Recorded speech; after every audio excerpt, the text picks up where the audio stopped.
Have you heard of couples buying private properties where one partner holds 99% ownership and the other partner at just 1%, all with the intention to avoid paying ABSD when buying their second property in future? Now, is this arrangement legal? You might be surprised at what the High Court recently decided. Now, before we discuss the outcome of the recent court case, this 99-1 split is different from the 100-1 split that was recently declared as illegal by IRAS. Just to recap, let us look at the differences between the two ownership arrangements. As an example for 100-1, let's say the father decides to buy an investment property.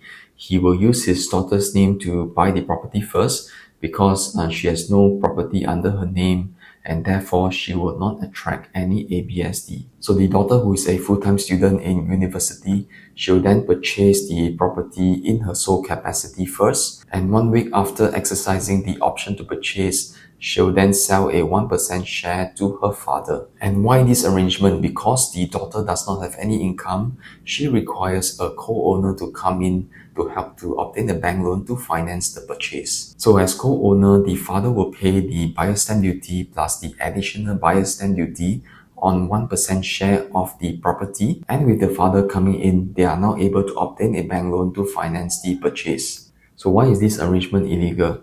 This is because if the property was jointly purchased from the outset, the full ABSD is payable as long as one party is an existing property owner. So in this case, they only paid $4,000 ABSD on that 1% stake instead of the full ABSD of $400,000. Now for the other ownership structure, which is the 99-1, let's use the example of a couple. Let's say they jointly purchased their first property under a 99-1 ownership right from the start. Okay? So for this example, the couple, Jason and Melinda, they jointly purchased their first property under a 99-1 tenancy in common ownership structure right from the start. So for this kind of ownership structure under tenancy in common, it doesn't have to be 99-1. It can be 50-50, 80-20, 70-30, or even 95-5. So by doing so, this allows the both of them as co-owners to use their CPF funds to finance the property and to use their combined income to obtain the maximum bank loan for the purchase. So Melinda owns 99% and Jason owns 1% of the property. So when they are ready in future and they decide to decouple, Jason will then sell his 1% stake to Melinda. She will then be the sole owner in legal title. He can then go on to purchase another residential property without paying ABSD. So is this ownership structure legal? This is the arrangement that recently came under the scrutiny of the High Court. Now let us take a look at what the court has decided for this kind of ownership structure. For this recent court case, we will not be using their real names. So an ex-couple, Jason and Melinda, they jointly purchased this Bukit Timah condo for about $1.8 million. So they also agreed to hold the property in a 99-1 ownership structure where the girlfriend holds the larger share. After some time, they decided to break up, and Jason wanted to sell the property and split it according to their respective financial contributions made towards the property. So Melinda did not agree and asserted that she owns 99% of the property.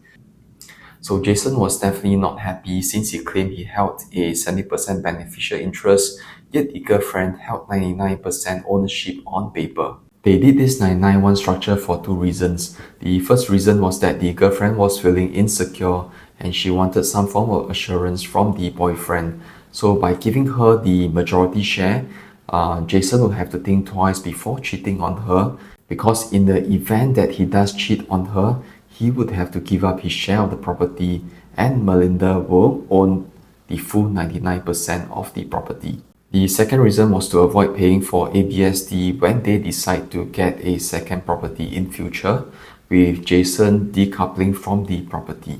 The High Court had to tackle two main questions. So number one, does the resulting trust claim fail due to the illegal intention to avoid ABSD? Number two, is the 99-1 structure inherently illegal if used to avoid ABSD? So the court found that the 991 method itself isn't automatically illegal. Many use it for genuine financing reasons and not for tax avoidance. But the intention to avoid ABSD, especially at the decoupling stage, can render it illegal if the 1% owner retains undisclosed beneficial interest in the first property. In this case, no tax was actually evaded or understamped because Jason did not decouple and go on to buy the second property. So the court noted that the 99-1 split may have been intended to quell Melinda's insecurities and not to dodge tax. In the end, Jason had his resulting trust claim recognized, meaning he got credited for his financial contribution despite holding only 1% on title. If you are considering a 99-1 ownership structure for tax or loan reasons, it can be legal if done for valid financing reasons with full transparency on beneficial interest. You plan to decouple and avoid paying ABSD on the second property while retaining more interest in the first property, then the court and IRAS may view this as illegal tax avoidance. So the bottom line is 99-1 splits are not illegal per se, but it becomes illegal if used solely to avoid paying taxes. For example, if an illegal or unlicensed moneylender tries to recover a loan that is owed to them, they are not able to sue the debtor in court because such a contract is viewed as illegal under the Moneylenders Act. If you are considering the 99-1 structure, do remember to seek professional advice before you sign anything. If you'd like a breakdown on how this ruling might affect your property strategy, do feel free to get in touch with me at my number here and I'll be happy to discuss with you. So thank you for watching and I'll see you in the next one.